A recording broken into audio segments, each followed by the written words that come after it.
to serve as the master of ceremonies for today's event. The title of today's seminar is Gender Issues and Feminism in Economically Advanced South Korea. South Korea's economic prowess is remarkable. Rebuilding itself from the post Korean War chaos, the country has successfully managed to become a technological giant. It is also a cultural juggernaut, churning out K pop stars, K dramas, and cinema.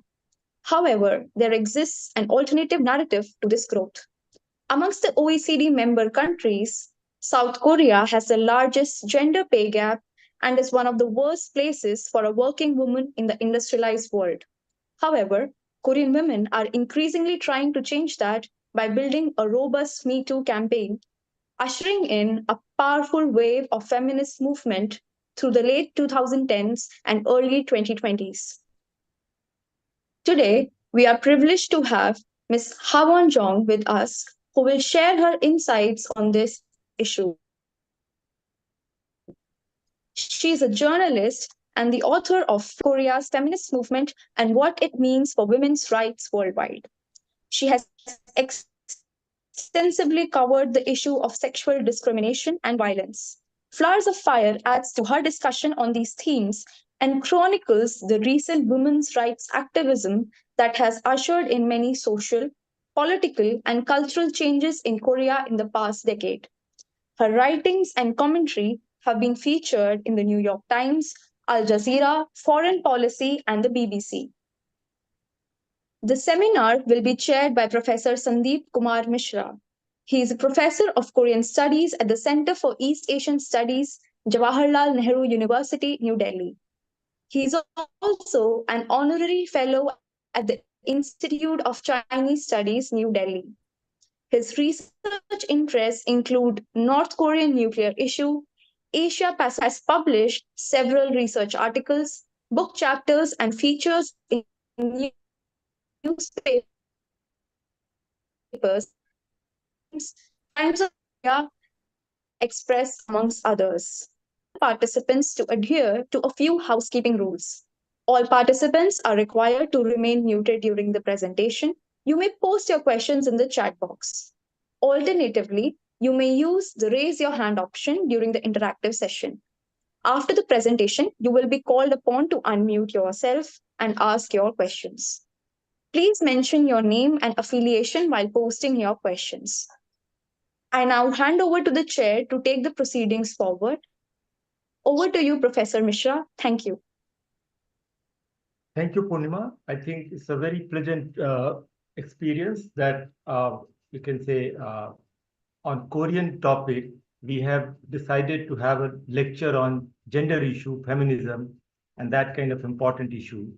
Because actually, whenever we talk about Korea in India, we talk about North Korea, nuclear issue, we talk about, you can say, inter-Korea relations.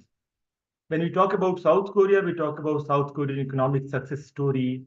We talk about sometimes you can say Samsung, LG, big corporates of Korea and their successful story, not only in Korea, but across the world. Or say democratization process in Korea. But I think hardly we discuss issues like gender and feminism in depth in India. So it's really a very important occasion that we have been, and actually the credit goes to our students, the research scholars who came up to our director of Institute of Chinese Study, Professor Alka Acharya, and basically then we started trying to locate email address or say phone number of Miss Changawan. And fortunately, I followed her on Twitter for a long time. So I messaged her and she kindly agreed to have this lecture. So it's a really important to discuss about gender and feminism in South Korea. Because actually, that's my experience also. I have been studying about Korea for the last 2 decades.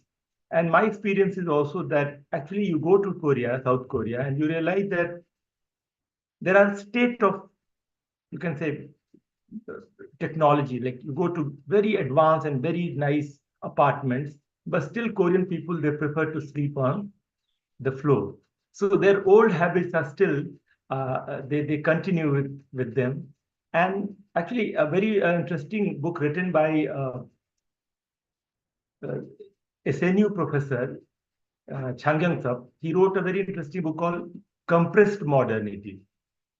And basically, he tried to portray that how in Korea, what happens that the material manifestation of modernity has come up quite uh, sufficiently, but the cultural practices, the social practices of traditional Korea, they are still having very important place in normal Korean people's life.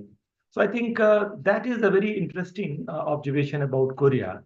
And I think I feel that today we are going to understand how these contradictions are played out, how Korea, which is basically a very advanced, economically very advanced country, technologically very advanced country, is a big, important economic power across the Asia Pacific or say Indo-Pacific in the world.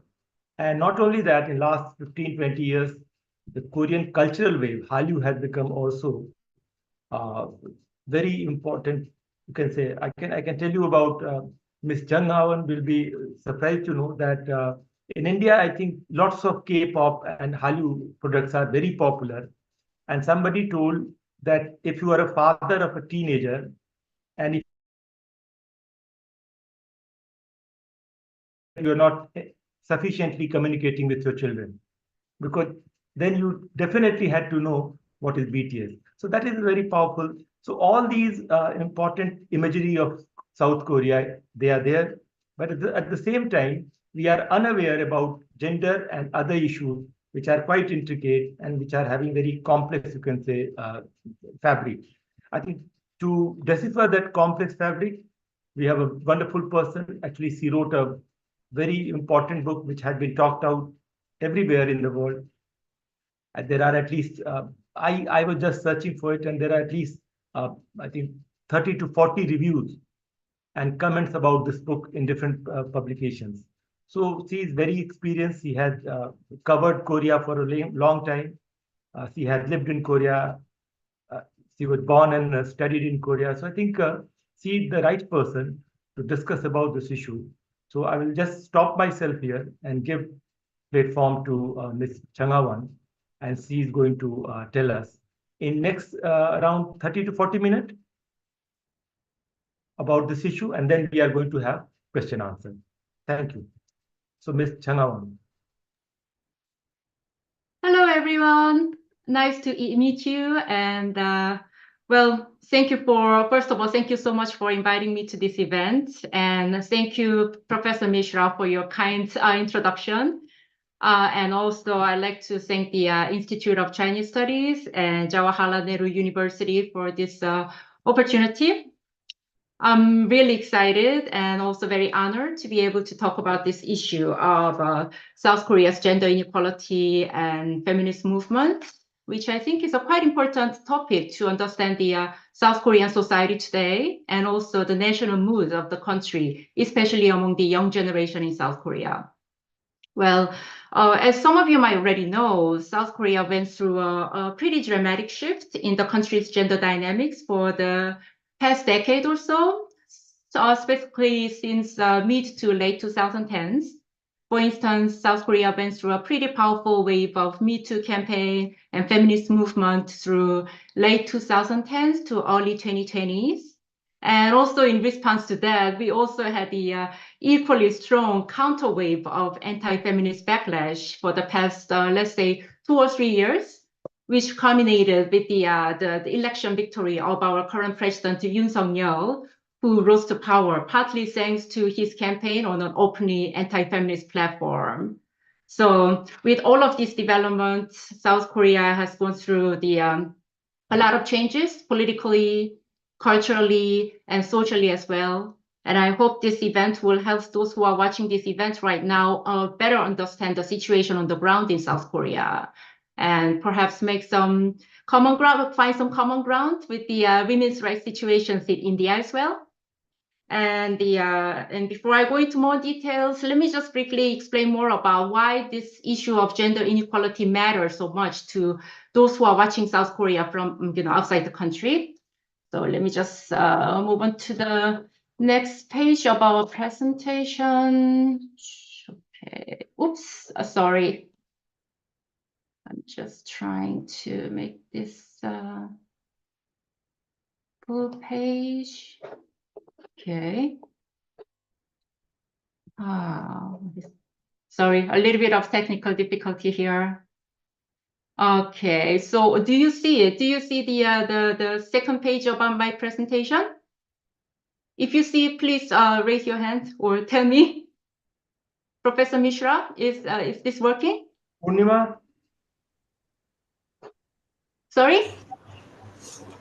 No, Professor. We can't see the You presentation. have to share Oh, again. you can see. Okay, hang on just a second. Let me just bring it up again and From see if beginning, it from works. beginning. Okay, there you go. Yeah. Share. Yeah. Now it's coming. Okay, and the full screen here.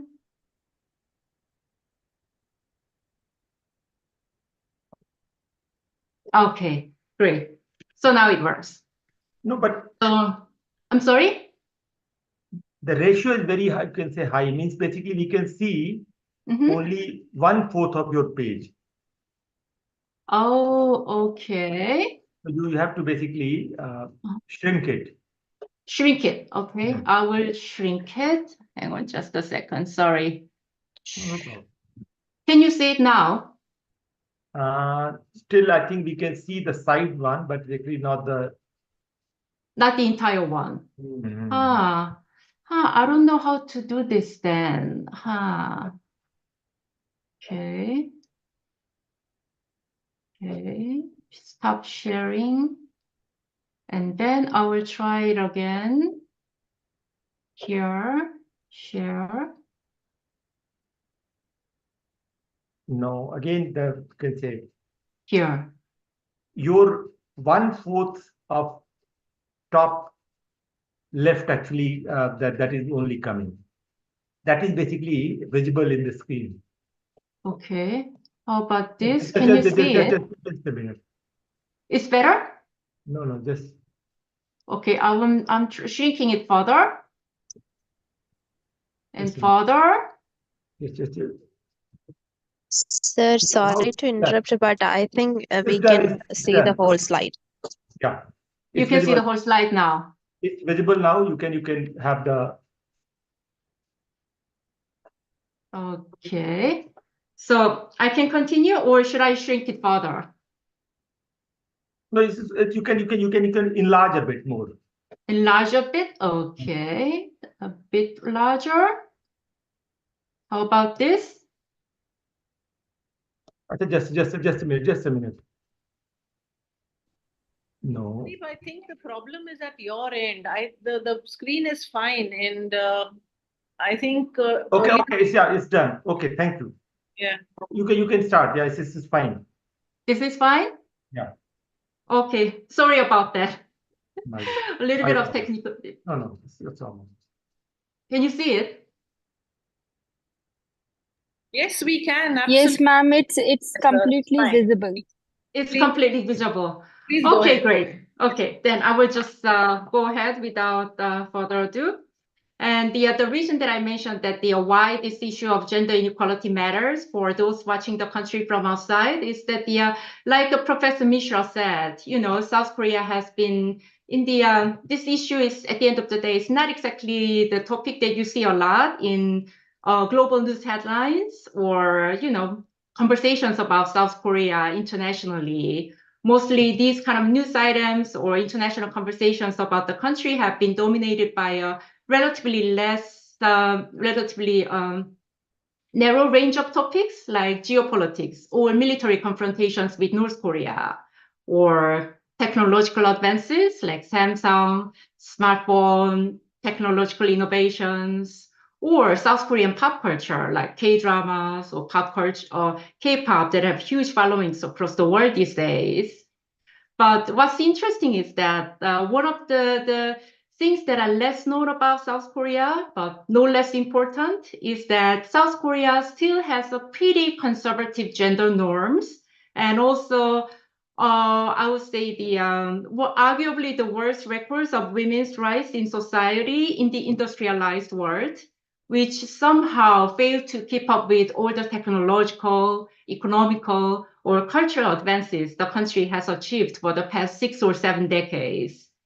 And for example, like Professor Mishra briefly mentioned, for instance, South Korea may be the 13th largest economy in the world, but at the same time, it is ranked at 105th among some 140 countries, according to the gender gap report by the World Economic Forum.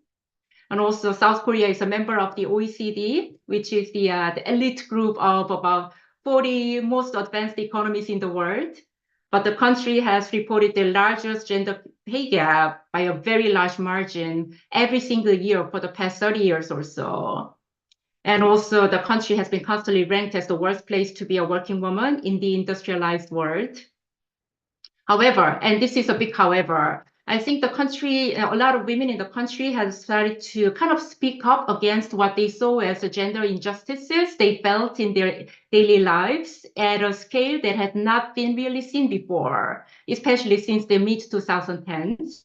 It could be the sexual discrimination at workplaces, gender violence, or patriarchal family tradition that puts the disproportionate burden of childcare or household chores on a lot of married women. And because of that, I think there are a lot of the terms like gender inequality, misogyny, or feminism that really had not been part of the the popular parlance in South Korea suddenly have become a key topic that have dominated a lot of conversations among ordinary South Koreans, whether it's say school classrooms, college campuses, or online chat rooms, media outlets, or news media, or even over family dinner tables. But somehow these developments have not really been well known outside the country for some reasons. Again, this is not really exactly part of the global narratives about South Korea, like North Korea with technology. And I just thought that it was such a shame that, considering that this women's rights activism and also the counter activism against that have brought in so many changes in the country on the ground. So hopefully and that's exactly the part of the reason why I wrote The Flowers of Fire. And then hopefully I believe the issue of gender equality is a key to understand the South Korean society today, especially the mindset of a lot of young people in the country. So without further ado, let me just go into more details. I'm going to explain the situation probably through 3 main dimensions. First, I'm going to explain the major challenges faced by women in the country, and also how they fought back for the past decade or so, and how this wave of women's activism triggered the equally strong counter wave of anti-feminist backlash for the past 3 years or so. So let's just move on to the next page. Here, as you can see, one of the biggest problems we have right now is in South Korea in terms of women's rights is that it's extremely difficult to see women in decision-making positions in society, whether it's in the government or in the politics or in the corporate boardrooms. As you can see in the presentation, women account for less than 5% of corporate boardroom seats in South Korea, which is really considerably lower compared to other advanced economies in the world. And it's especially a serious problem considering that women in South Korea are one of the most educated in the world. Nearly 80% of women in South Korea go to college, which is one of the highest number in the world, and actually even higher than the percentage of South Korean men who go to college. But once these women get out of school and join the workforce, they are often stonewalled by the rampant discrimination in South Korea's notoriously male-dominated workplaces, all the way from the job recruitment process to promotion opportunities.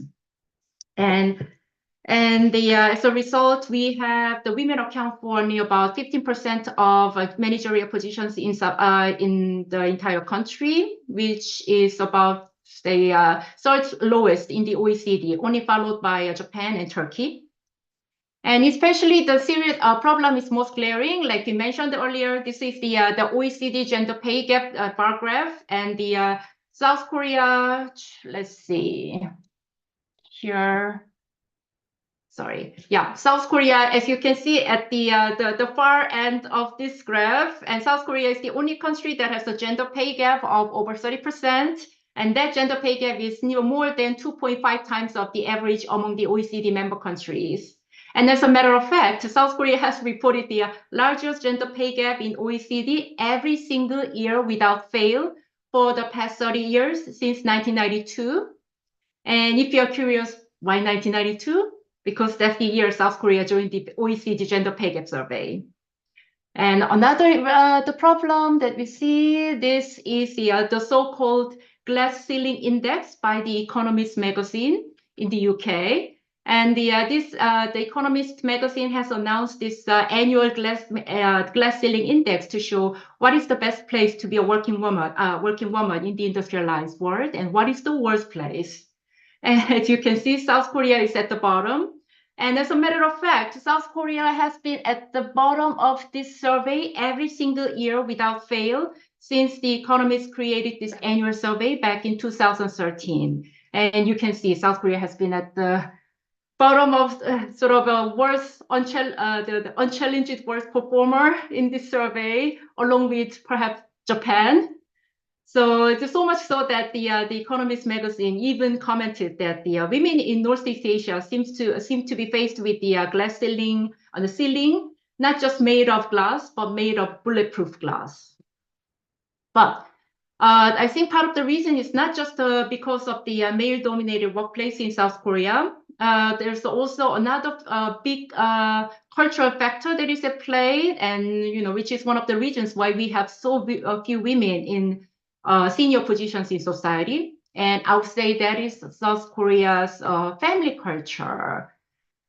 For instance, South Korea has a pretty strong conservative family norms that still dictates or thinks that the women should be the sole, if not take the lion's share of childcare or household chores.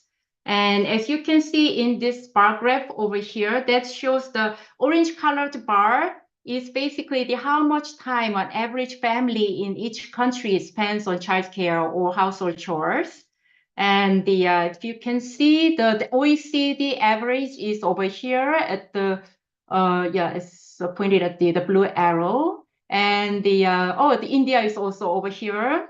And the black dot over here indicates how much time men spends on average on such unpaid labor. So obviously, the higher the black dot is, the more time they spend on childcare or other work at the families, and lower it is, then they spend less. So as you can see, OECD average is here, and India pretty low, unfortunately. And South Korea is together. Sorry? Japan, Korea, they are together, almost at the similar level.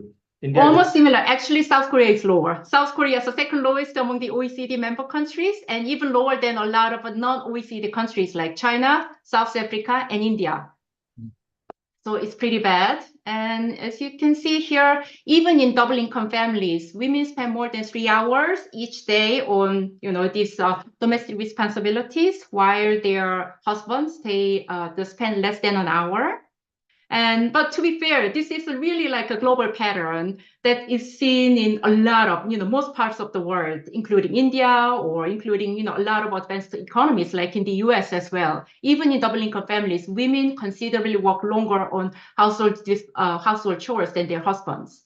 But what is unique in South Korea's situation is that even in the families where women are the family breadwinners and their husbands stay at home, even these women spend more hours on childcare and other household chores than their stay-at-home husbands. So the situation, you can say the situation in South Korea has been somewhat taken to an extreme. And such a crushing double burden on married women or working moms made a lot of women choose to leave their workforce once they had a child or once they are married. And even if they do stay at work, a lot of employers kind of assume that they won't be able to clock in their long hours demanded by a lot of South Korean workplaces. Just for your information, South Korea has one of the longest working hours in the world. So as a result, these women are often marginalized or sidelined at work because their employers just assume that, oh, you are married, you have a child, and you won't be able to work long hours like your male counterparts. And so, yeah, and so much so that in one extreme case, so as a result, open discrimination against working women, especially working moms, is pretty open and explicit. So much so that the countries, in one extreme case, South Korea's largest maker of baby formula, of all the places in the world, has been accused for years of demoting or firing their female employees once they had a baby. And this open discrimination against working moms is also considered one of the reasons why so many young women in the country refuse to get married or to have a child, and why South Korea has such a low birth rate these days. But I'm going to go into more details later for that. And move on to that. Also, gender violence and tech-based sexual abuse of women. I'm going to just briefly mention this. South Korea is known to be one of the safest places in the world. And the country is relatively free from, let's say, drugs, guns, or organized crimes that is really rampant in many parts of the world. So it's a really safe country in many regards. But at the same time, when a violent crime does occur, nearly 80% of its victims are women, partly because a lot of these violent crimes take the form of intimate partner abuse, domestic violence, or dating abuse. And as a result, a lot of this violence happen behind the closed doors at home, and they tend to be underreported and often go unpunished and kind of invisible in society because, again, it happens, those crimes happen behind the closed doors at home. And another, the common form of gender violence that is in South Korea that has made a lot of headlines in the country and outside the country for the last few years is the so-called spy cam porn or other forms of technology-based sexual harassment of women. And it takes the form of usually young men under the age of 40 or teenage boys using lots of the high-tech gears like smartphones or ultra mini lenses hidden in everyday items like baseball caps or even water bottles or takeout coffee cups to take the sexually compromising images of women, like, under their skirt. Or it really chagrins me to say this, but, women relieving themselves in women's toilets in public spaces, like, school libraries or cinemas or even subway stations. And this is a really huge problem in South Korea, and about more than 6,000 of such crimes are reported each year. So much so that if you move on to the next presentation, this is there you go. This is photos I took in the subway stations around the capital city, Seoul. And you can see this is a pretty common sight in a lot of public spaces that says, filming spy cam porn is a crime, or this women's toilet is watched by the police. There is no hidden camera, so be assured, then, you can go into these toilets. And it kind of goes on to show how rampant this kind of tech-based sexual crimes are in South Korea. And finally, the next problem is gender stereotype on women's appearances. And I think you might have heard of this news about South Korea being the world capital of plastic surgery and blah, blah, blah. And I think a lot of these news items are kind of exaggerated and very much sensationalized. But at the same time, there's a little bit of truth in that. As a matter of fact, women in South Korea or girls are under immense pressure to look certain ways, like, look traditional, traditionally feminine, like, pale-skinned, thin, pretty, well-dressed. And those who don't conform to such stereotypes are often openly discriminated against. For instance, one state-sponsored survey showed that nearly half of women under the aged from 20 to 40 have experiences with cosmetics procedures, which is a stunning number. But at the same time, the same survey also showed that even greater number of young women in this age group have experiences of being discriminated against based on their looks. And they are more likely than any other age groups in the country to be subjected to, let's say, the offensive comments about their looks, like you need to lose weight, you need to put on more makeup, or even your breasts are too small. And, getting this kind of comment from the colleagues, bosses at work, or your family members or classmates. So as you can see, these the images that you see on the right side of the slides is also the photos I took on the on local buses or on the street. So this kind of before and after images of the plastic surgery clinics, or street boards. That is also the street advertisement for a plastic surgery clinic that says being pretty is everything. This kind of barrage of images are very commonplace in a lot of public spaces in South Korea, whether it's a subway station, bus stations, or even inside women's the public toilet stalls. Okay, moving on to that. However, and again, this is a big however, a lot of women really started to talk about this kind of gender injustices they see in their daily lives at a scale that had not been seen before since mid-2010s, I would say somewhere between 2015 and 16. And as a result, South Korea has what I arguably think that is one of the most powerful and robust cases of Me Too movement in the world, especially in the late 2010s. A lot of women came forward to share the stories of being sexually abused by a very powerful man in many fields, whether it's politics, arts, sports, or academia. And a lot of women kind of rallied behind those survivors under the slogan of Me Too or With You. And they together brought down a lot of powerful men who abused women, including the country's most famous poet, or world famous movie director, or even a very popular and powerful presidential contender as well. And it was just not the adult women, also the schoolgirls and teenage girls about in hundreds of schools across the country also spoke out against the sexual harassment or sexist remarks by their teachers under the banner of the School Me Too, which kind of goes on to show the magnitude of the Me Too movement that swept the country in the late 2010s. And as a result of this campaign, the momentum created by this Me Too movement led to a lot of institutional or legal changes in the country. For instance, a lot of organizations like private companies or government offices or public institutions put in place a lot of new mechanisms or rules on how to better respond to complaints of sexual harassment in workplaces. Also, some lawmakers were pushed to pass a lot of laws to better protect women. For instance, the new laws or legal mechanisms against the gender violence, or even new laws to promote more women to senior positions in society. So that made a lot of change in legal structural level. But that is not the only one. That also Me Too movement and the momentum created by it changed the more than anything else, public perception about sexual assault, or the way the public looks at the victims of sexual crimes. In the past, there used to be, we still do, but even more so in the past, we used to have a lot of social stigma attached to women who experience sexual assault, like women who are ruined beyond repair, or it's their fault, or they should live in, they should be ashamed of whatever, what happened to them.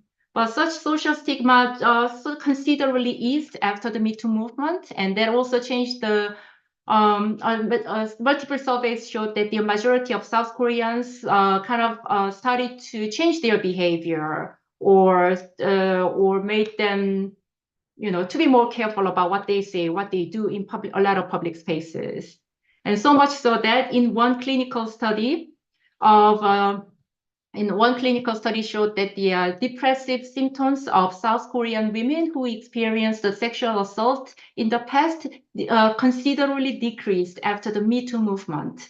And the researchers of the clinical study said it's because of these, the survivors now feel, let's say, their voices, they feel more that their voices are being heard. or they are more supported by society, and they feel more embraced by those around them, like their families and co-workers, when they step forward to share their stories. So that's one of the cultural changes that were made possible by the Me Too movement and feminist movement.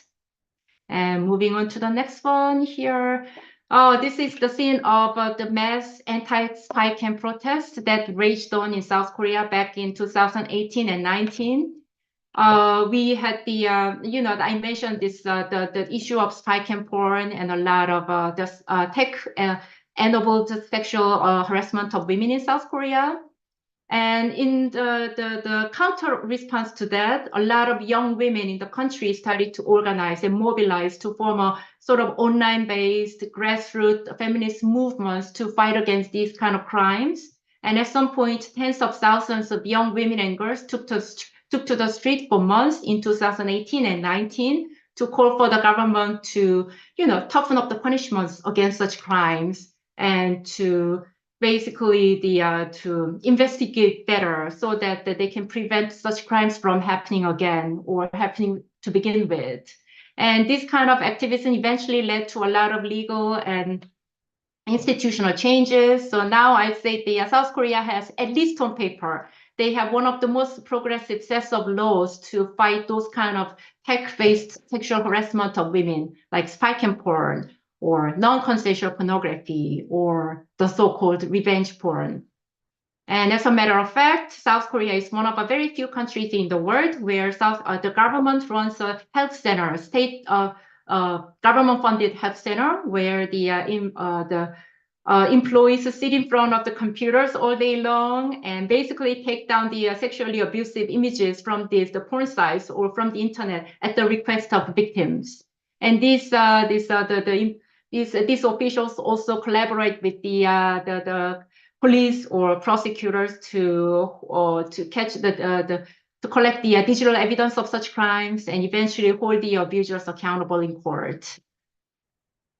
So, and also next to that is, I also earlier mentioned that this immense pressure placed on women and girls to look perfect all the time at all costs.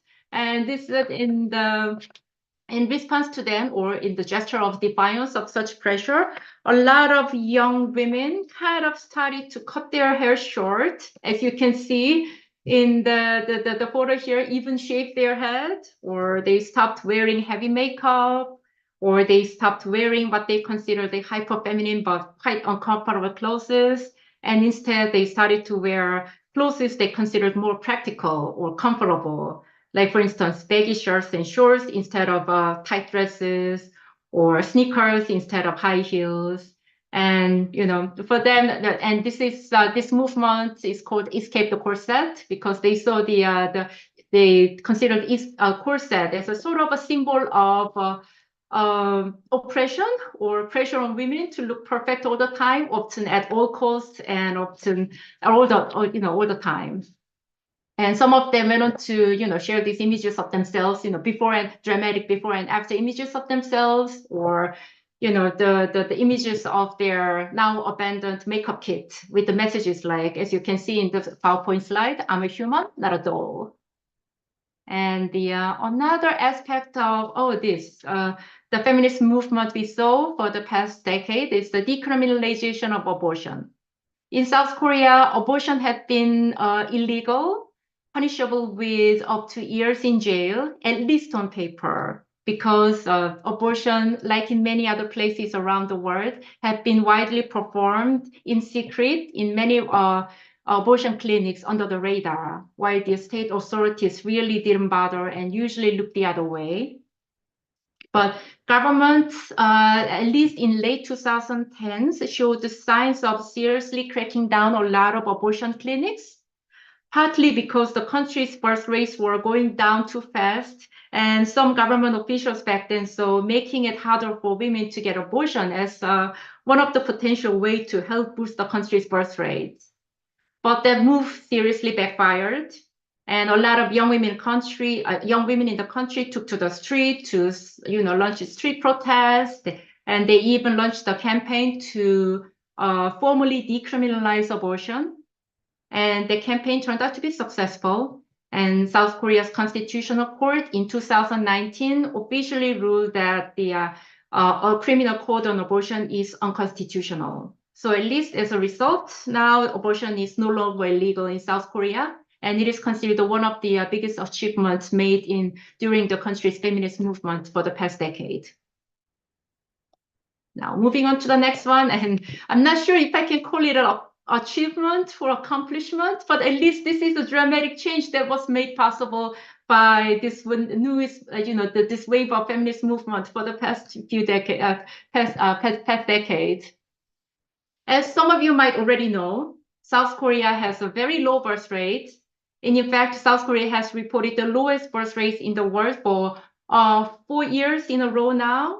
And the country's fertility rate, which is a number of average woman is expected to have during her lifetime, is 0.72, which is really low compared to the global average of about 2.3, or even OECD average of about 1.59.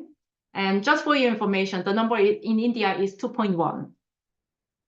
And, while there are multiple reasons why so many young South Koreans don't want to have a child, or don't want to even get married, I think one of the reasons is that a lot of young women in South Korea see the marriage or childbirth as not a very attractive option for them anymore. For instance, again, this is not just a problem of women, or not just a problem of women. There are a lot of reasons that why young generation in South Korea don't want to have a child. For instance, it could be sky-high housing prices that make it almost impossible for a lot of young people to find a place to live together after marriage. It could be this notoriously long working hours that make a lot of young people to believe that having a meaningful work-life balance is almost impossible to have. Or it could be this enormous cost of child rearing, especially private education for children. They make a lot of young people to believe that, justifiably so, that raising a child is an unaffordable luxury. But what's interesting is that data after data shows that young women are far more reluctant to have a child or to get married than their male counterparts. For instance, in one survey showed that nearly 65% of young women in the country don't want to have a child, or about 58% of young women don't even want to get married, when those numbers are considerably higher than about 45 or 42% recorded among their male figures. And a lot of them said it's because of the gender inequality deeply ingrained in the country's family culture that I mentioned earlier, or the workplace culture, or rampant discrimination against the women in a lot of workplaces. So much so that a latest study by the Korea Development Institute, which is a very prominent state-run think tank in South Korea, said at least 40% of the South Korea's birth rate issue can be attributed to the disadvantages faced by women, for marrying or by giving birth, or so-called child penalty in South Korea.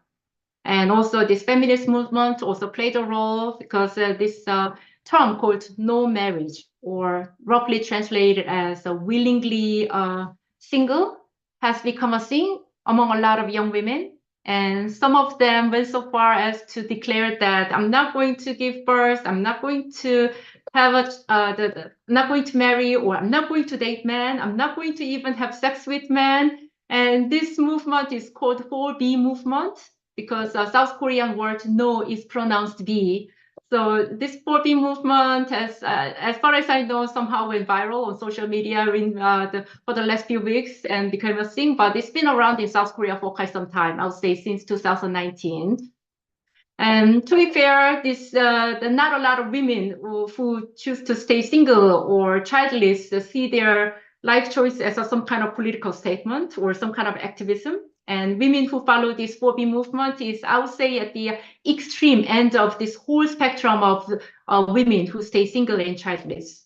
But I think it still reflects a certain the level of pressure faced by a lot of women in the country. And I'd like to record a college professor and sociologist I quoted in my book.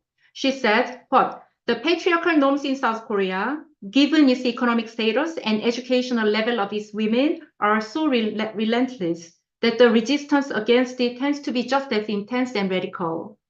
Movements like 4B are a message of warning that women would boycott romantic relationship with unless society and men change. And like I said, this 4B movement is really the extreme end of the whole spectrum of single and childless women. But I think unless the government and whole society tackles this overall issue of gender inequality in the country's work life as well as family life, I think it will be really difficult to convince a lot of young women to change their mind about childbirth and marriage. Okay, and finally, the final slide over here is the anti-feminist backlash that has unfolded in South Korea for the past 2 years or so. Because this the wave of women's activism that I have just mentioned so far kind of led to, I would say, triggered the backlash by a lot of men who thought that women were going too far, and now men are the victims of reverse discrimination. And this kind of sentiment is especially more prominent among young men. And so much so that one landmark survey showed that nearly 80% of South Korean men believe that they are victims of gender discrimination. And another big survey showed that at least 1/4 of the men in the country in their 20s form a group identity as anti-feminist, whose shared beliefs include that the government policies to achieve gender equality are wrong. A society that achieves the gender pay equity is not a fair society, and the feminism is seeking female supremacy. And also somehow the country's main right-wing party, called People Power Party, took advantage of the sentiment as some kind of a winning election strategy since 2021. And that strategy really turned out to be successful during the country's presidential election in 2022. Back then, Yoon Suk-yeol, our president, and the presidential candidate from the right-wing party put forth a lot of presidential agendas and promises that basically echoed a lot of popular rallying cries among online men's rights activists back then. And during his controversial campaigns, President Yoon, for instance, he said the structural sexism no longer exists in South Korea, or that feminism should be blamed for the country's birth rate crisis because it makes it difficult for men and women to date each other. He also almost famously declared that he's going to abolish the South Korea's gender equality ministry that has played a pivotal role in promoting women's rights in South Korea, and replace it with a smaller office that is responsible for, among other things like population, family, or mothers, basically, the focusing on women's traditional role as caregivers and mothers. And indeed, as a result, partly thanks to the enthusiastic support from a lot of male young voters, he eventually won the presidential election. And his election victory, I think, has sent some sort of a chilling impact in South Korean politics since then, sending a message to a lot of lawmakers and politicians in the country that, anti-feminism can actually get you elected make you win an election. Or talking about gender equality is never a good thing, or can never be the advantageous thing if you are a lawmaker. And as a matter of fact, since President Yoon came to power, the term gender equality has become something like a taboo in a lot of public spheres in South Korea, including the politics.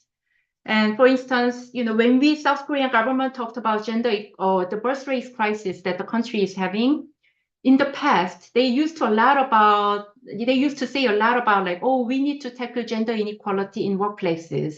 We need to tackle gender inequality in the country's family life so that the men and women can shoulder the burden of childcare more equally. But this word, the gender equality has, the concept of gender equality has completely disappeared from a lot of government announcements or statements or data about the birth rate crisis since then. And as a matter of fact, the government support for all kinds of programs or for women, or even including the shelters for domestic abuse victims, or or the health centers for women who are experiencing sexual discrimination workplaces have been dramatically slashed. So I would say things are not very easy for a lot of women's activists in South Korea right now, and we are now seeing that the political pendulum has gone to the completely the other side for the past 2 years or so. But I would say that this is not exactly unique in South Korea. You know, a lot of social activism has been marked by a one step forward, followed by 2 steps backward, or modicum of progress, followed by years of backlash. And somehow South Korea is, it just shows that the South Korea is not immune from this pattern of history that is seen in many other countries as well for centuries. And lastly, I just like to mention that since I mentioned a lot of negative things about South Korea in terms of gender values, I'd like to also say that South Korea is not a worse place to be a working woman in the world. Women in South Korea have great access to, one of the most educated in the world. And also they have, enjoy the great access to healthcare systems, partly thanks to the highly esteemed national healthcare system in South Korea. Also, women in South Korea have one of the longest lifespans in the world. But I would say South Korea's case it's a unique case where a relatively well-run country that has achieved great economic, political, or cultural advances has seen its patriarchal values changing at a surprisingly slow pace. And, it kind of challenges this widely held belief that women's status in society tends to improve in tandem with the economic growth. But the feminist movement for the past decade has caused a great disruption in the country's gender dynamics. And I think it'll be really interesting to see how this constantly changing gender dynamics will play out in the country's politics, society, and culture going forward. So that's it. Thank you for listening and watching. Thank you, Ms. Jung. I think it was really a very comprehensive presentation, and you basically described what kind of, you can say, gender inequalities are there in Korea. Then I think you also mentioned about feminist response, which happened in last 1.5, 2 decades. And you ended by saying that there is a kind of, say, resurgence of anti-feminism in Korea. And I would also actually, I read about, suppose, voting pattern, political science, I am much more interested.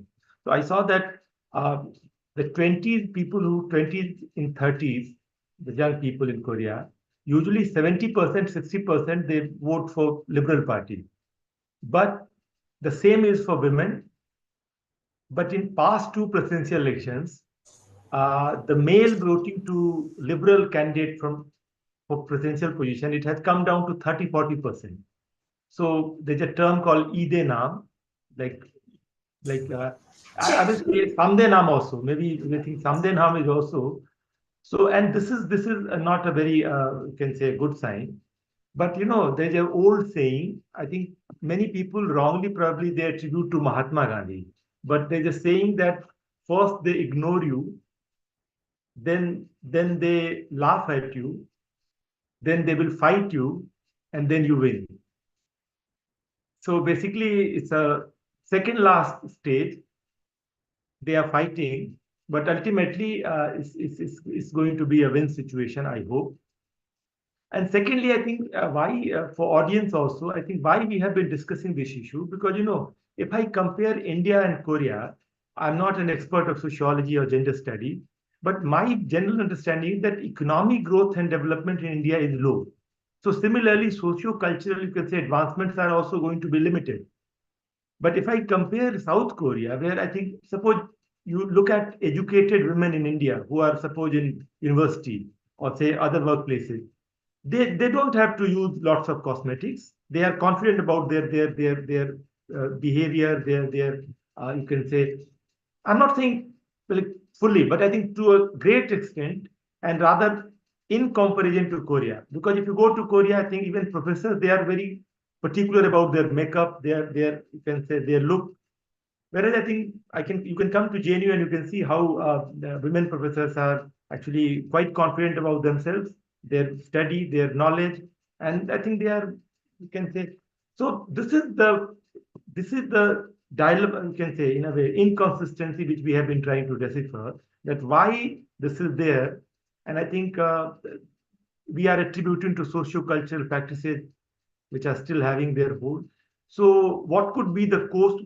You can talk about, you can say you can throw some light about what could be the future of this trend. But before that, I think I will open this discussion to other participants. So anybody who wants to ask question can, and one more request I have, is it possible for everybody, like after first question is answered by Ms. Chung, all of you are going to switch on your camera and then we are going to have a picture. So after first question is answered. Okay, so be ready for that. Now, first question, anybody wants to ask? Professor, there are some questions on the chat box. Would you like me to read them to you? We have some 3 questions. Meghna, you want to ask directly? Shawan Kumar wants to ask, anybody wants to ask directly, or Unma should read it? Read them. Okay, sir. So the first question is from Mr. Imranullah Akhtar. He's a director of PDC Alfala University. He asks, I have been pondering since the beginning of this webinar because in our society, Afghan women face a lot of backlash, criticism, and prohibition. Does this mean South Korea is similar to Afghanistan? How has the gender wage gap persisted in South Korea despite women's increasing education and labor force participation? That's the first question.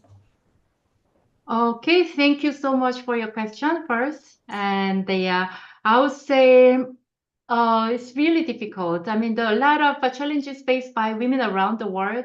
They sound incredibly similar, although varying degrees. If you see the countries like Afghanistan, where women are not even allowed to hold jobs in a lot of cases, are not allowed to, in a country like Saudi Arabia, where women were not even allowed to drive without a male guardian until a few years ago.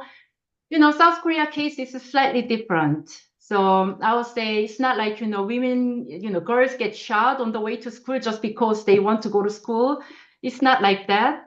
And a lot of the problems that I mentioned in my book or that I just mentioned in my presentation might look, less serious compared to the countries with the inarguably the worst, the worst records on women's rights, like Afghanistan or Saudi Arabia. But at the same, and so a lot of problems may look like a so-called first world problems, although I think South Korea case might be a slightly more extreme than most of the first world countries.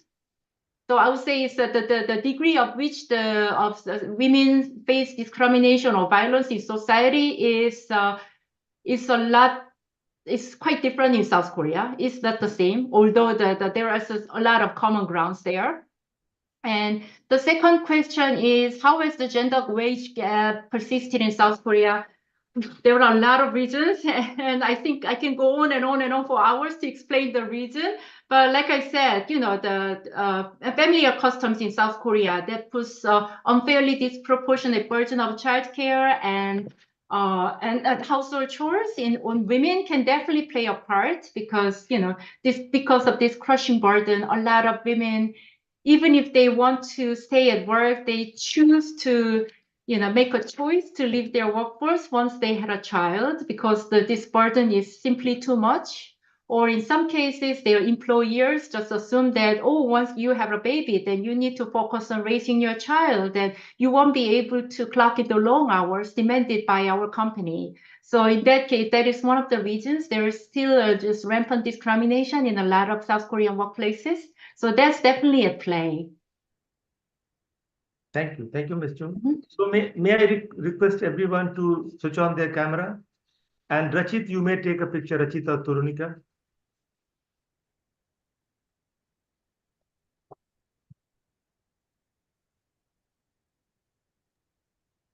Sir, I'm joining through mobile phone, so picture may be smaller. Veronica, can you take the picture? Okay. Veronica. Anybody else? We'll wait for 30 more seconds.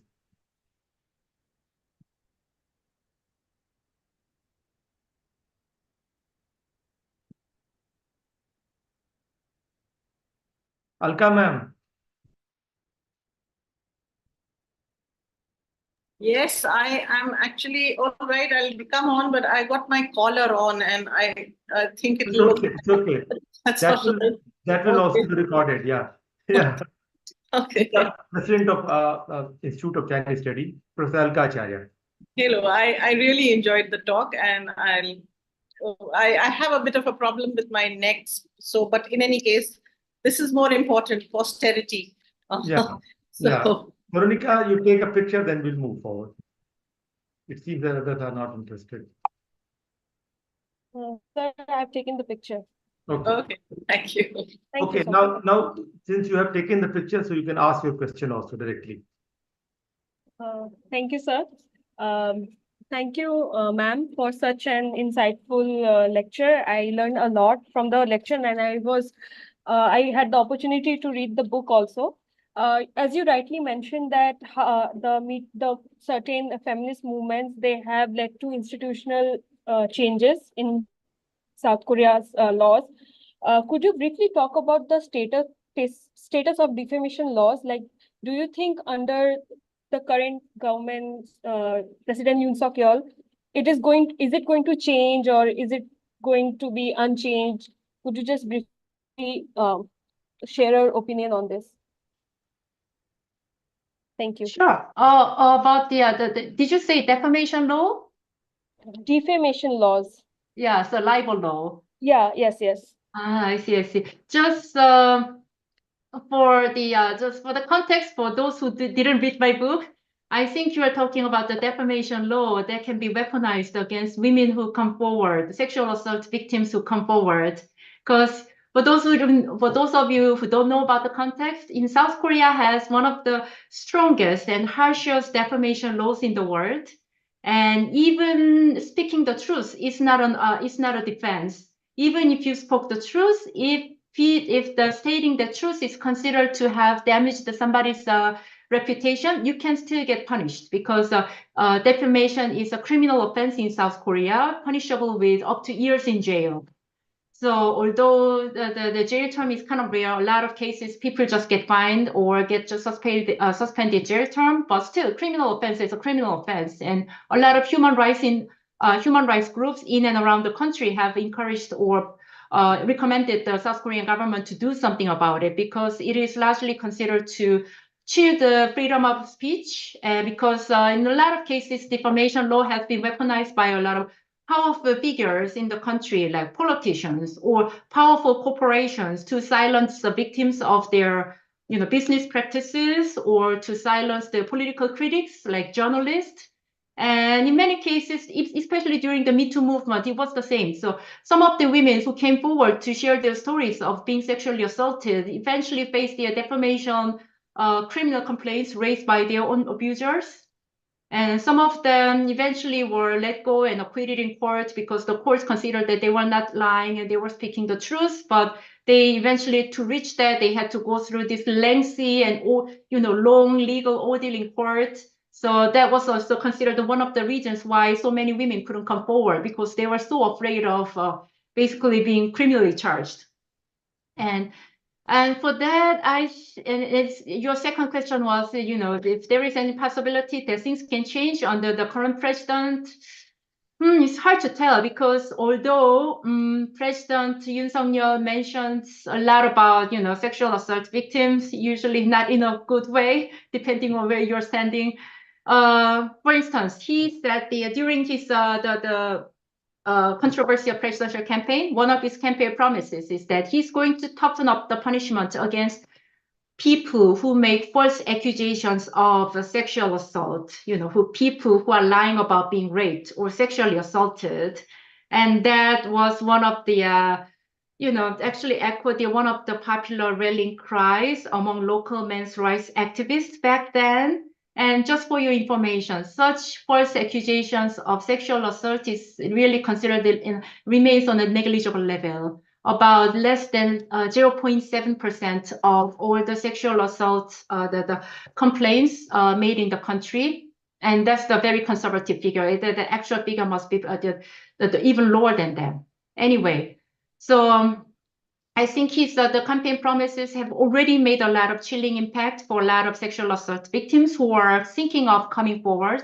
I talked to some of the victims' advocates. I talked to some of the survivors after Mr. Yoon came to power, and they said the chilling impact that his aggressive rhetoric had on the survivors, the victims, and or activists was pretty palpable. And one activist even told me that one of the things when we get calls from the sexual assault survivors who want to press charges, one of the common first questions we get asked from them is that, will I get punished for making a false accusation? So there's a serious chilling impact. And about the defamation law, I'm not sure. Really, there have been no signs from the government, as far as I can tell, to change this law. For instance, South Korea, even there's a related issue of rape law based on the use of open violence, not based on the use of consent. And even the slightest the sign of trying to change the law into something based on a consent instead of something based on the use of violence has met with huge angry opposition by Yoon's right-wing party. So considering what happened so far, I'm not even sure whether there will be any positive development considering this the moves to change the defamation laws. Thank you, ma'am. Thank you. Priyanka? Thank you, ma'am, for this for the enriching session. And I'm Priyanka, and I am a PhD scholar at Jawaharlal Nehru University in New Delhi. So basically, I wanted to ask a question since like the arrival of movement like Me Too, like the younger generation, younger women have become conscious of their rights in Korea. However, how do older women from older generations see this like all these movements, and like to what extent are they aware about it, and how do they see it? And also like given the Korea's traditional conservative family culture, how would the people, the women from older generation would respond to their daughters or maybe daughter-in-laws having babies? Thank you. Yeah, I think you can take another question, Rachit. Then you can answer together. Yeah. Thank you. Thank you, ma'am. It was a very good session. I really enjoyed listening to you. My question is, my name is Rachit, and I'm also doing PhD from Korean Studies in Jawaharlal Nehru University. My question is, do you think that such a competition and pressure on women's look among the women has caused South Korea's beauty and cosmetic industry to become internationally competitive? And in fact, the government has used this as a soft power culturally. So, I mean, I'm just talking in a bit way about the positive side of it. Has it affected? Yeah. Thank you. Okay, thank you so much for these questions. They're all interesting. And okay, first of all, about the older generations of women's response to the Me Too movement that was largely fueled by younger generations of women, and also when it comes to the still given the conservative family culture that is still placed in South Korea, what are the women of older generations response to basically this activism, or not exactly activism, but life choices by a lot of young women not to have a child or to go to remain single. I would say one of the interesting things about this is older women, as far as I can tell, I didn't see the significant changes in the way women responded to the Me Too movement or just general feminist movement. It's true that the feminist movement and that we have seen for the past decade were largely fueled by young women. But when it comes to the Me Too campaign, that is, part of this whole feminist activism, but still there have been different aspects of the whole women's activism, and Me Too movement is considered one of it. And Me Too movement somehow was pretty well embraced and widely embraced by women of all age groups, as far as I can tell.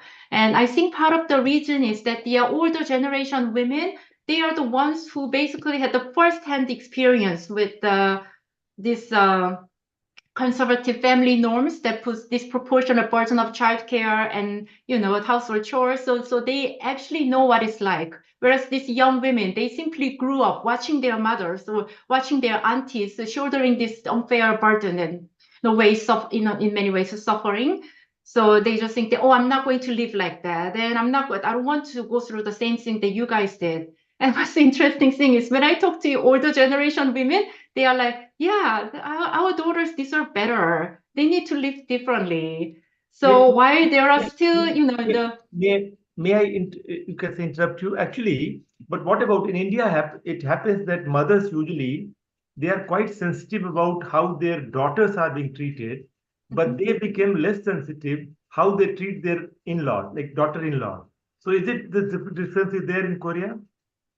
Actually, same in Korea. I think when it comes to family culture, I think South Korea and India have a lot in common. For instance, women, once they are married, you are put in the bottom of this pecking order of your husband's family. And a lot of times you are relegated to the drudge work at kitchen and take care of your in-laws' and the basically your husband's family in general. Same in Korea, but perhaps lesser degree. I think people have changed a lot for the past decades or so, but still. So older women, they think that they want their daughters to be treated nicely, but at the same time they want their sons to be treated nicely by their their daughters-in-law. So there's a little bit of cultural discrepancy, and I think we still have a long way to go to bridge this gap. But things are changing a lot, like I said, and especially the Me Too movement and the trend or reluctance among a lot of young women to not get married or not to have a child. I think to a degree, older generations of women, there is a greater understanding of why they choose to do so. And especially for women who are born in the 70s onward and after that, these are the generation of women who are basically drilled by their parents that they are growing up. You need to study hard. You need to get a good job. You need to have a good career. You can be anything. You can do anything. You can reach for the stars. And suddenly they see their daughters being stonewalled by this discrimination at workplaces. So there's a certain level of sympathy and certain level of anger among a lot of older generation of parents about how their daughters are being treated at workplaces and wider society. So although again, there's a discrepancy among so-called the mothers of sons, but I think this gap is being reached and getting narrower and narrower these days. And also, when I went to a lot of street protests that was held in the wake of the Me Too movement, there was one what I call the marathon speaking event where a lot of women, not just famous women who are accused, who are sexually abused by famous men, but just ordinary everyday women. And they were encouraged to come forward in this, stage on the street and share their stories about, being sort of harassed by their co-workers, bosses, or, being discriminated against by their family members. And a lot of them were older women, really. Old women in their 60s or 40s. And actually, I saw more older women than younger women because, back in the days, things were even worse than it is now. So there had been this, I would say, pent-up anger or frustration that was kind of, they had inside. But suddenly they realized that this is now or never moment that I share my story. And, I won't be able to do it again. So I need to do it now. I've been waiting for this moment for like 40 years or 30 years. So I think that this kind of sentiment was pretty palpable among a lot of the older women back then. So I would say the Me Too movement was pretty much supported by all generations of women, regardless of their age. Although there are other aspects of feminist movement, like movement against spy cam porn or technology-based sexual harassment of women is largely driven by younger women because these crimes disproportionately target young women. So they are the ones who understand what's happening on the on the internet, on social media, what happens with the technology. So I would say at least to answer your question, I think there is still generational gap, but things are getting better. And to answer the second question, women's look, beauty, cosmetics. Yeah, I mean, it's the cosmetics, South Korean cosmetics industry is one of the biggest, probably within the 7th or 8th largest in the world, the last time I checked. So it's pretty big, and the government has been encouraging, has been pretty active to promote the South Korea's so-called K-beauty industry that encompasses not only the beauty products but the whole plastic surgery industry that has attracted a lot of so-called plastic surgery tourists from all around the world, including India as well, as far as I know. So industry that I think industry-wise, yes, the government and the business people see it as a great source of profit and great source of foreign cash, or so one of the main drivers about growth, perhaps export growth as well. But if you see the perspective of women, then it could be a slightly different story, obviously. For instance, South Korea's beauty industry is, competition is just so intense because there are simply too many players. And also plastic surgery industry, we have the biggest number of plastic surgeons per capita in the world. So competition is really intense. So now they are not target. So this traditional target of adult women are not enough. And they are now expanding their potential clients to younger and younger women, basically younger girls. And at one point, I even saw the street advertisements of a plastic, no, not the plastic surgery, the cosmetics for kindergarteners. And in the poster, it showed the little girl with the kindergarten uniform and holding the lipstick on her hand, saying that every day I want to be pretty like my mother or something like that. So there have been a lot of, once the industry is big enough, they are really trying to attract not just adult women. It just gets, the target audience of this market is becoming less younger and younger. And that's considered one of the biggest problems we have, especially with the popularity of K-pop becoming so high, becoming so big. And a lot of these K-pop stars are basically the minor girls, underage girls in their, let's say, in their teens. Basically, and these teenage girls and young girls in South Korea grow up watching this extremely thin and well-dressed with perfect makeup, the K-pop artists. And I don't know if there have been any studies that were done on the impact of K-pop on the body images of younger girls, but I'll be very interested to see what kind of perhaps debilitating impact it might have on the body images of young girls in the country and beyond.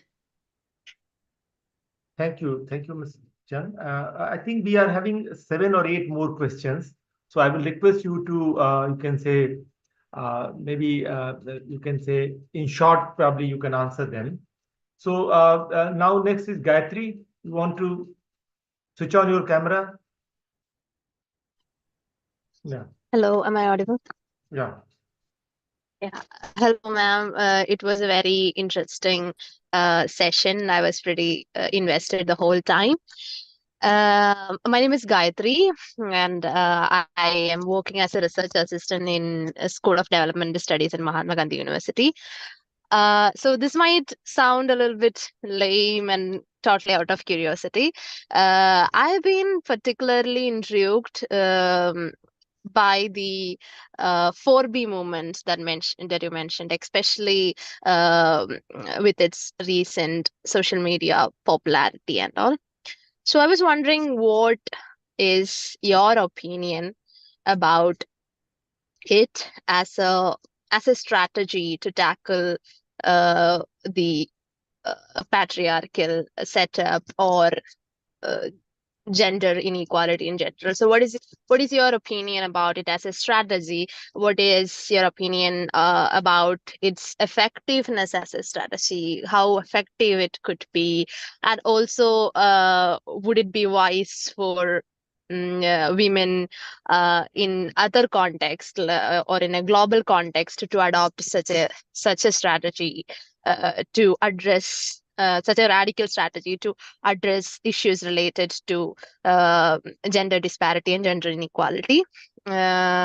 And another question, so that's one question. Another question that I wanted to ask was about, you talked about anti-feminist movements that has been raging as a response to, I'm sorry. Carry on. Okay, so yeah, so you talked about anti-feminist movements that has been raging as a response to the feminist movements. So I was wondering, other than the anti-feminist movement, how is men in Korea responding? So what are the other responses from the part of men, especially to movements like 4B?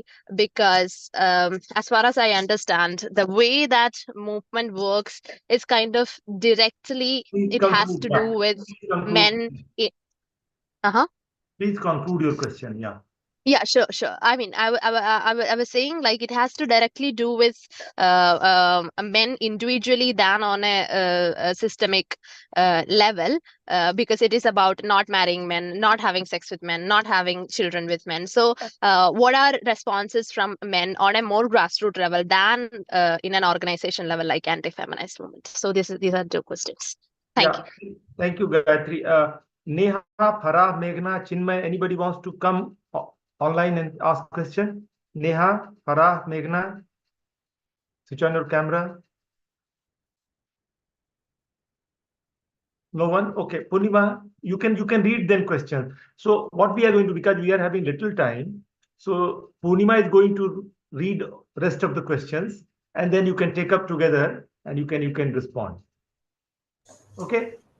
Okay, Purnima, please. Yes, sir.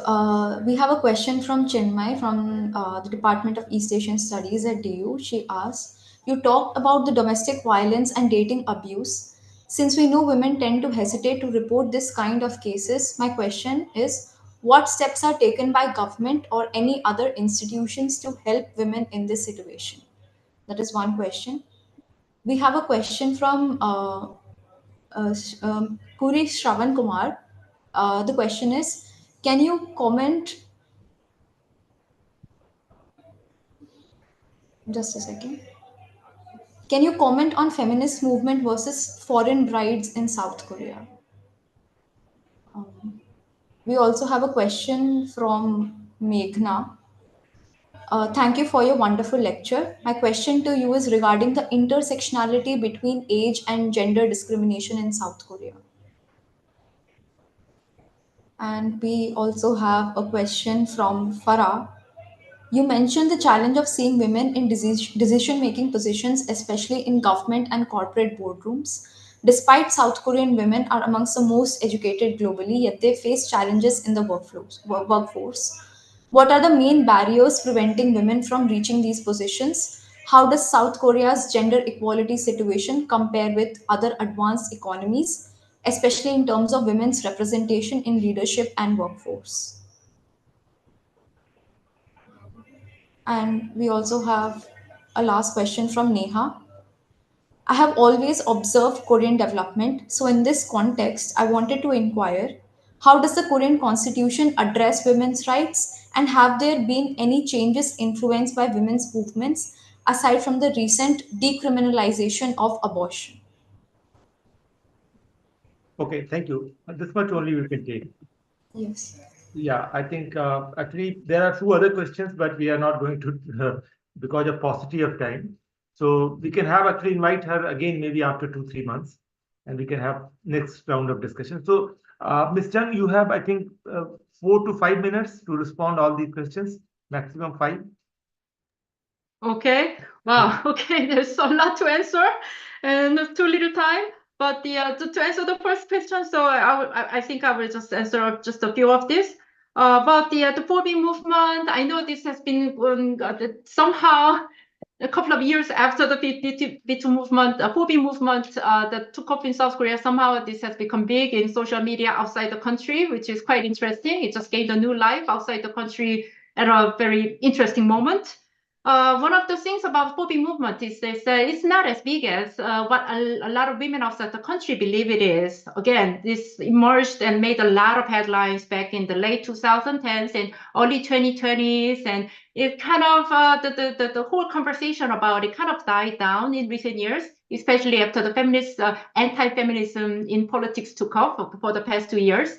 So a lot of the women, especially the feminists, the publicly identifying oneself as a feminist is huge. There's a huge risk in that. You could be bullied, or you could be marginalized, and you could be labeled as a man hater. So just simply calling yourself as a feminist is a very risky business in South Korea. And saying that I'm following phobia is also part of that. So not a lot of women openly say that, oh, I'm a phobia follower. It's not like that. And for a lot of women, I think, like I said earlier, not a lot of single and childless women see there's life choice as some kind of political statement or part of activism. But it's just a natural choice as they live their life and they realize that, oh yeah, this marriage doesn't seem to be, my thing, or childcare is too much. I would rather choose my financial security and independence than having to, having to shoulder all the burdens as a married man or a married women or the working women.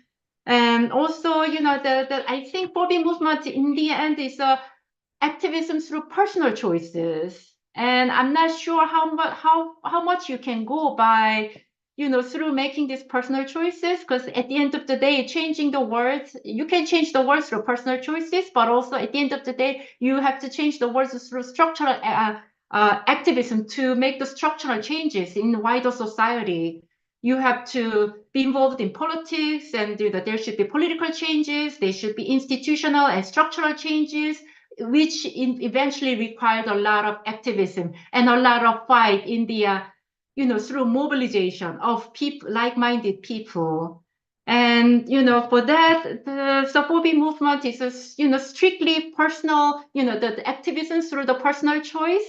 So I'm not sure how far you can go with that in the long term, because and even among the women who chose to follow the phobia movement, I think there's a certain level of fatigue among them, because again, this is your life, your personal life, and you can be activist with your personal life all the time, and you can change your mind at some point, and it's not a bad thing. But once you designate your personal life as a part of activism, then it's really difficult to change that or to how to process it in the personal level. So I think that's part of the reason that the fatigue movement somehow that we see a level of fatigue among some women or about the phobia movement. But I think it's just interesting to see that movement to find a new life outside the country after so many years in South Korea.